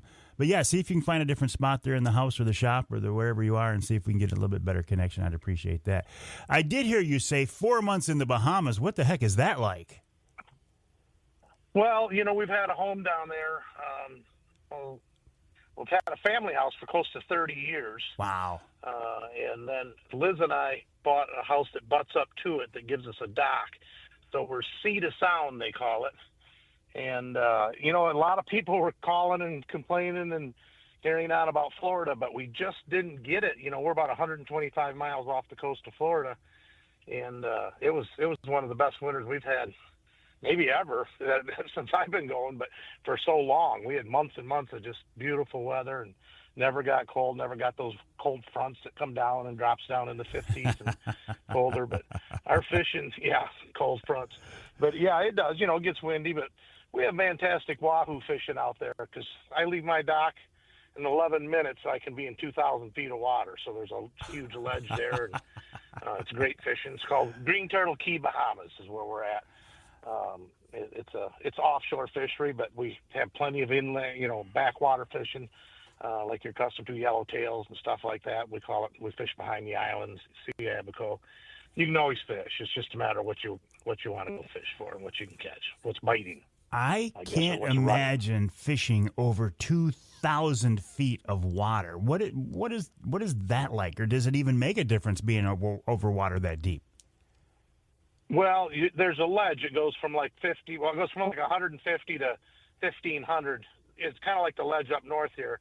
I mean, it's in the distance you can throw a baseball, it drops that much. So you never know what you're going to raise. The very first fish we caught on this boat, this new boat I brought in, was a blue marlin. Very first bite, very first fish. You know, we don't catch a lot of them. They catch them mostly in the summer, not so much in the winter. We catch a lot of wahoo, and you just troll down that ledge for miles, and sooner or later you run into something, some wahoo or some dolphin. The water was a little warmer, so we catch dolphin like all summer. It's really good dolphin fishing. But it's like you think, and here you have a 50 or 70 pound fish on. You got it halfway in. All of a sudden, it takes a big run and just comes in easy. And a shark has bit it in half, a 70 pound fish. Wow. And you're going, right. You're not the top of the food chain out there. So how the grandkids? I heard you talking about the grandkids. So the 2-year-old thinks it's great when we get a shark or see a shark, or a shark's eating one of our fish by the boat, or they always come when you're bottom fishing. You're catching yellowtail left and right, and all of a sudden the tax man shows up, and you can't get one to the boat. He grabs every one and bites them off, and then his buddy comes and takes them. You know, the barracuda are kind. They just eat one or two and sit there. But the sharks, they want them all. They want to kill them. They want them all. They want to get them. And so it's interesting. Like you said, you never know what you're going to get into. The fishing, you know, and being in a big water ocean on that ledge out there, you kind of need favorable seas, you know, to really enjoy it. And we had them this year. It was just great. It was a great season down there. So you fish all winter long, then you come up here and you fish all summer long. You've been doing this for years. Don't you ever get sick of it, Dave? No. You have to be really enjoy. I got a handful of Russ Clark out of St. Joe, Seahawk Charters, Brett Daggett out of Pentwater. There's a stud in every harbor, which I've said before, but those guys steelhead fish all winter, and then they fish all summer every day, and it's kind of like if you don't go fishing, it's like a lost day. You know, I don't know why that is, but kind of seems that. But the grandkids are changing that. I'll give you both of I have 2 sons, both charter fish, which one's docked on one side of me, one on the other. Yeah. So that's a lot of fun. That's a lot of fun down here in Saugatuck, and they're knocking 40, so I say kids, and they both had a baby boy this year, and they say they're done, so we're going to have 2 baby boys to carry on the Engel name. 5th generation Saugatuck fishermen. So we're looking forward to that, and the grandson time is dear to me as well as it is you. Oh, absolutely. They'll go all day on the boat. They'll go all day on the boat and I want to go in. So you got to love that. But like you say, going back 5 generations, I mean, your family, if I remember right, started out as commercial fishermen. That is correct. Yeah, my grandfather actually hurt his back and was really trying to lift a transmission out of a fish tug. He was on the bottom and everybody else was on top, and somebody slips and it dropped on him. And I can remember him laying on the floor. You didn't have the things you had today. I can remember going over to the house and him sleeping on the living room floor for like 90 days, they said. I felt so sorry for him. But, and then the next generation, my dad's generation's kind of when it started to end, the fishery, for doing any netting and fishing like that. So when my generation came along, as well, my Uncle Bob was a lot younger than my father, we started the sport fishing. If you wanted to fish for a living, you had to sport fish, and here we are now, 46 years, going to be 47, I guess, 47 years later. Yeah, you talk about fishing being in your blood. I can't think of anybody who has fishing deeper in their blood, in their DNA than you do. Well, there's a lot of people that love to do it. My wife's a realtor, and we kind of have a rule at home. I don't ask her if she's sold any houses or how much or whatever every day, and she doesn't ask me how many fish I caught. We just kind of get up in the morning and go each way. She was a sportsman person herself. She loved it. She was a tomboy, catcher on the ball team, Coach Butch Jones, who's a famous coach now. He was the water boy when I was in school. He coaches at Arkansas State and was at Tennessee, and we have a few local celebrities around town here and stuff, and it's kind of been fun watching them grow up. And hang tight, David. We'll talk more about this. We're talking with Dave Engel, Captain Dave Engel of Best Chance 2 Charters out of Saugatuck. The website bestchance2, TOO, bestchance2.com. When we come back, we'll talk about the logistics of trolling for Southern Lake Michigan fish.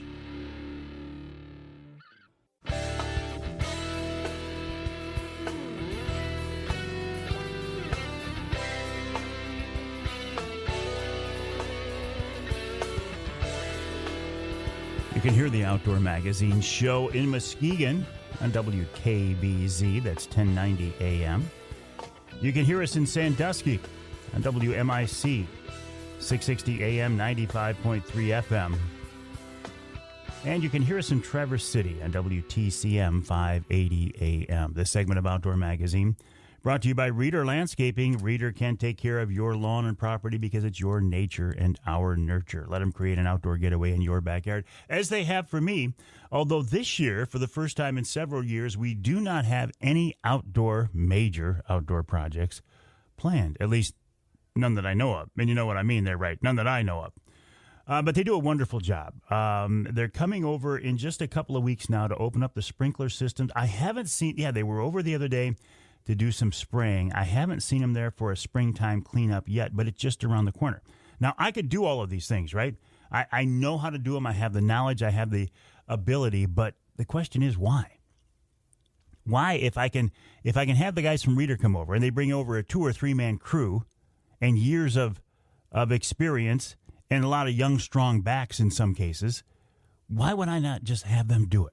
It saves me so much time. Every hour the Reader crew is there is time that I can spend in the woods or on the water. It's a no-brainer.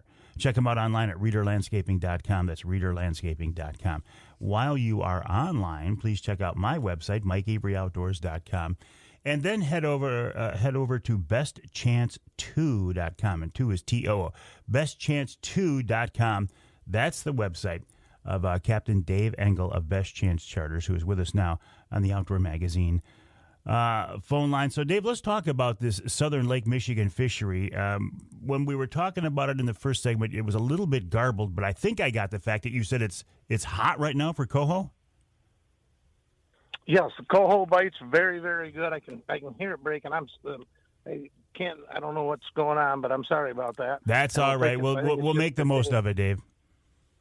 Yeah, so the bite is really good. Really from Holland south, Saugatuck, South Haven, St. Joe, down, all the way down, of course, into the Indiana waters. It's pretty much coho fishing we are getting some kings already, which is plenty early for them. But the fishing's basically from 30 feet of water to the shore, and I mean to the shore. Sometimes 3, 4, 5 feet of water. Some of those planer boards are up there in the real shallows. And a lot of coho. Coho bite has been really, really good. And, the DNR is doing a great job. We're getting a lot of survival, and we're getting a lot of native fish, too. So a lot more than they suspected early on. But, it's been a great start to the spring. Now, these coho, these are small fish, right? These aren't big fish. No, these fish are 1.5 to 3 pounds. 4 pounds is a big one. We are hitting occasional brown. I think I've got a brown every trip. All native, no fin clips, no nothing coming out of these little streams because we're right on shore. And a couple of steelhead, but most of the steelhead are up the river right now. They're just the ones we've caught have been ones that come back out. So where do these coho go midsummer? Are they still there and just nobody fishes for them? You turn your attention to kings? A little bit of that. We've caught, the DNR report, the charter boat report, showed that we caught more coho in the last 2 years than we have in many, many years. That it's at a high, and that's because we're spending a lot of time fishing up high and fishing for them out of temperature. But they have been tracked as kind of coming down through Michigan like that, and then going across the lake and hanging on those big ledges all between East Chicago, probably Waukegan, up to Racine, maybe as far as. Basically from Racine south is the majority of the coho. Milwaukee sees them, but they see a lot more coho hanging out with those alewife on that side of the lake than we do. A lot of insects. We have a predominantly westerly wind, so it blows those insects out over the lake over there, and they're up there picking those bugs like crazy all summer. They're just packed with flies and stuff. I went over there to fish a tournament one time, and the guy, we were catching these steelhead offshore, and the guy said, "There's lots of them, but you can't fish there." And I said, "What do you mean you can't fish there?" He goes, "There's too many bugs." Well, he was right. I'd never seen anything like it. We went out there in the boat. We had to put the customers in the cabin and pull the lines, Bill Dale and I, and go in. There were so many flies. It was so bad. There was not a piece of white on the boat. It was solid flies. It was crazy when you drive through and it's dead calm, it stirs them up and they come on the boat. And that was in Wisconsin, not on our side of the lake. We get them after a little east wind. We'll have some flies mostly in the afternoon when it's calm, but nothing like what they have over there. Wow. So they tend to hold the coho on that side during the summer months. When I think about how trolling for Great Lakes salmon and trout has changed over the years, I mean, when I first started years and years ago, and I don't go back as far as you, but you had downriggers, a lot of downriggers, dipsy divers, maybe a little lead core, but if you had riggers and dipsies, man, you were in a stacker or a slider, you were styling. Boy, things have really changed, haven't they? Yep. Oh, yeah. We've changed our techniques. That's why we're more successful. All these alternate techniques with lead core, coppers. Divers were a big deal when divers come along because all you had was the 2 outriggers and 5 downriggers. That's what everybody had. And, there was a lot of fish. They were overplanting the lake, and it made you successful. The fish were big and lots of them. They're trying to find that predator to prey ratio right now because of the mussels. It's always going to be there. The mussels are going to be there for a long time. They just got to find that happy so they don't overstock the lake.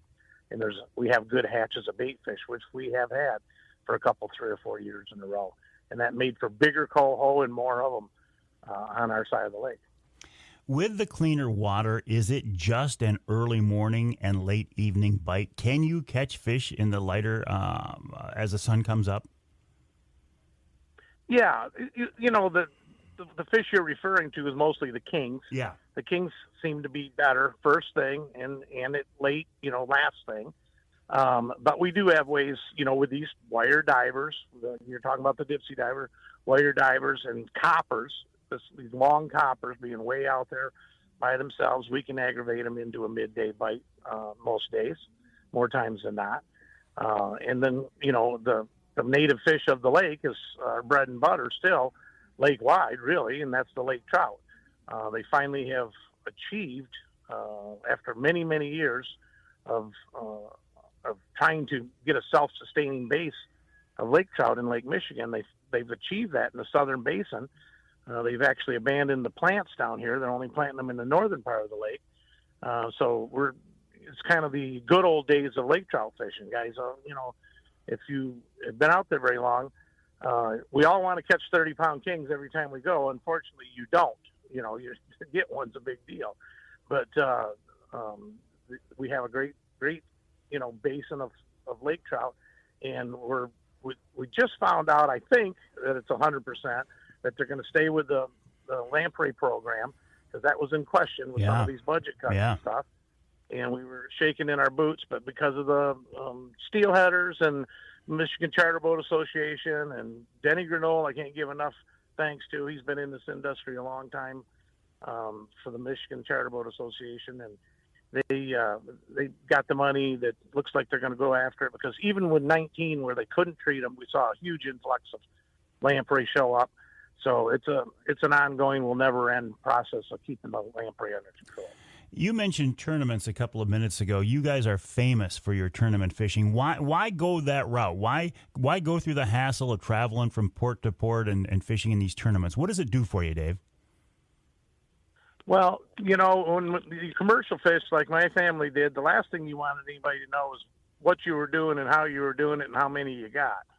Well, this is just the opposite. If you want to get this equipment, if you want to get charters, if you want to have nice new equipment all the time and stuff, you have to be, you have to be doing these kind of things, winning tournaments and social media. They're all of my sponsors, are huge on social media now, Canon and Humminbird and Shimano. And if you're not doing social media, you're in trouble, so they want you to blow it up and help advertise the stuff and show how to do it.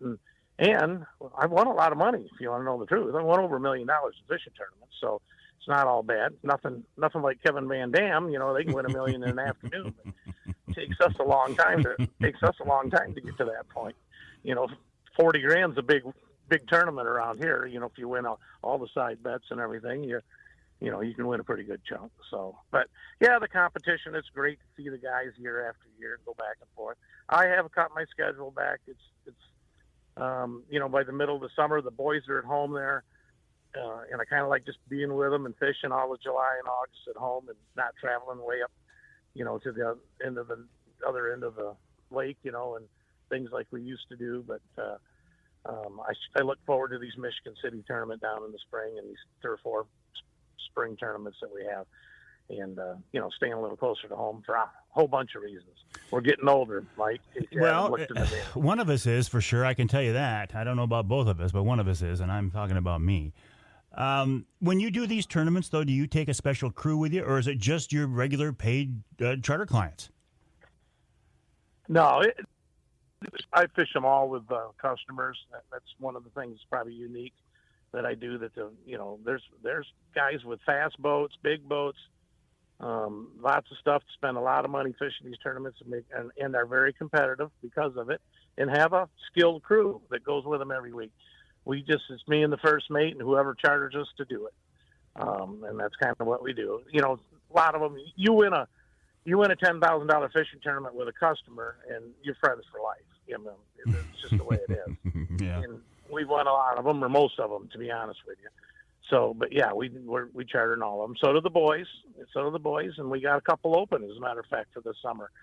That the boys are looking for a crew if anybody's interested. That's actually, that's what I was going to ask you, and we're just about out of time here. Do you even, at this point in your career, even have openings for the summer anymore? Oh, yeah. There's plenty of openings. People, same old story. People move away, they die, they retire from their business and stuff like that. But, yeah, we have them charter the boat for 2 days. They split the entry, and we split what we win. So guys have won a lot of money fishing with us as well. So, yeah. Dave, always a pleasure. Again, thank you for your generosity stepping up on Wednesday Night Live last week and just offering up a charter with you, Dave Engel of Best Chance 2, one of the best-known captains on the lake. Good fishing to you, and I'll be following your adventures online, and we'll be talking again soon. Okay, Mike. Thank you. Thanks for all you do. I appreciate it. Well, I appreciate you, Dave Engel, captain of Best Chance 2 Charters. Again, the website, Best Chance 2, and 2 is TOO, bestchance2.com. He's part of a family fishing dynasty, and he's done more than his part to continue that dynasty with getting his boys involved on the water. He's got a daughter-in-law as a charter captain. He's got new grandkids coming along. You're going to hear the Engel name in the big water fishing world here in the Great Lakes for a long, long time. We'll take a break. More coming up right here on Outdoor Magazine.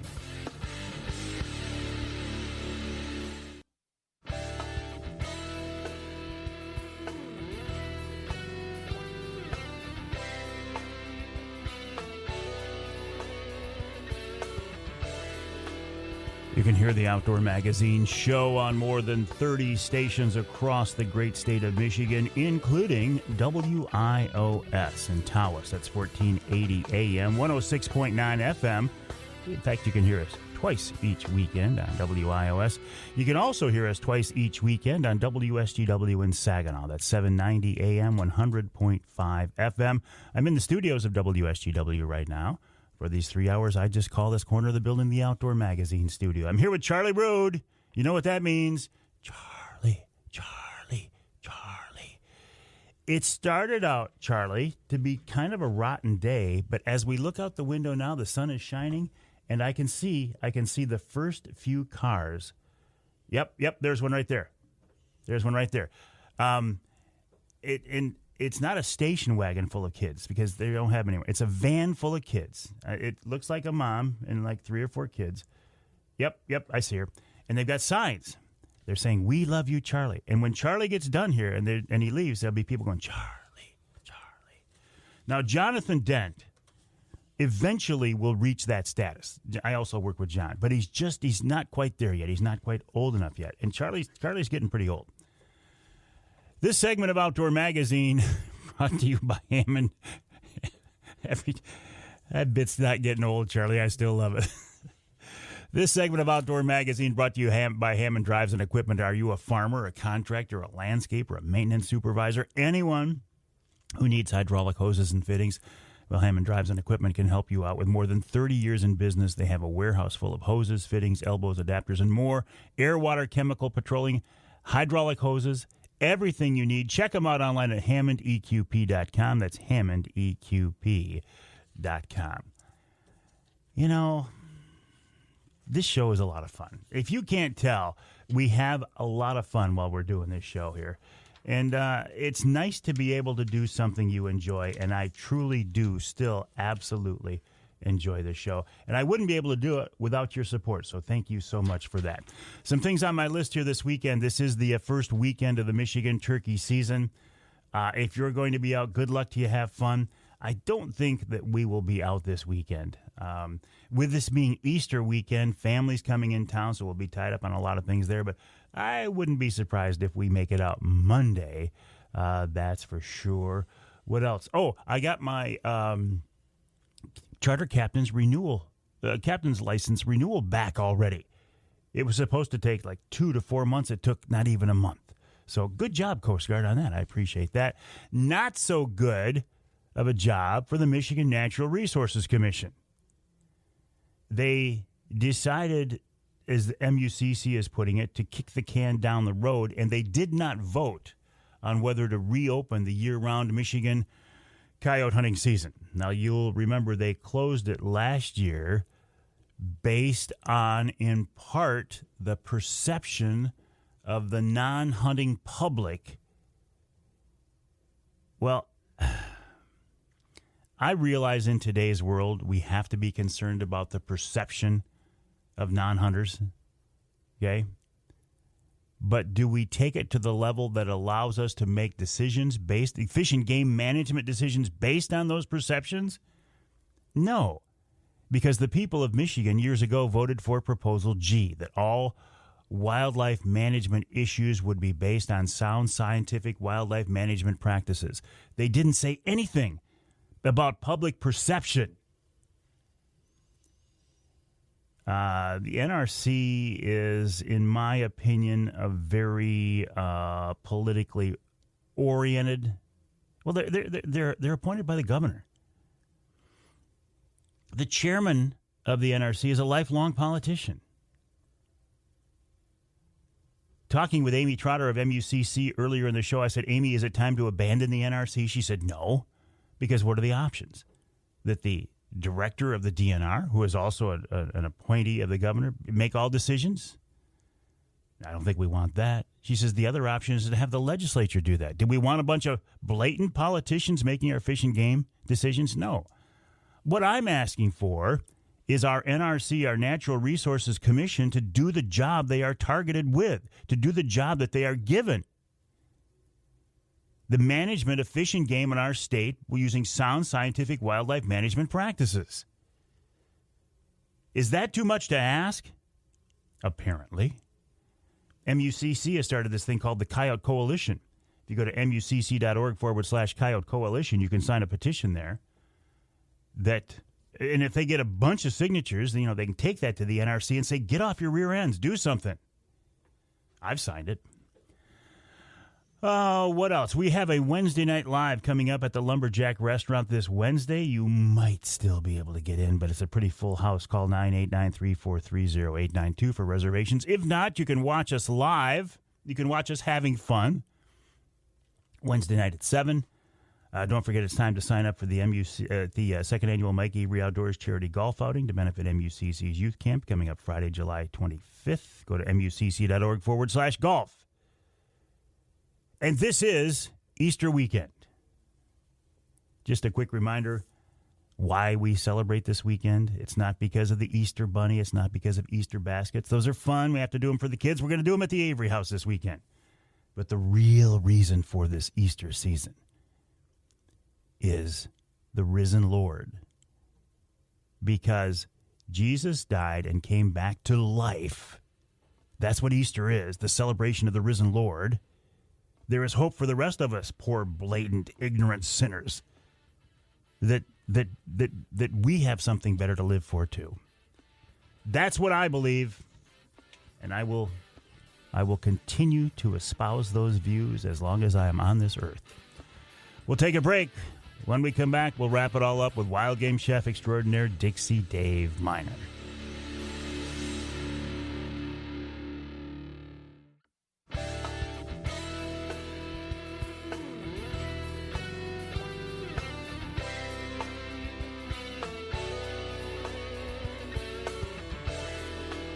That's the music that I sometimes hear in my sleep.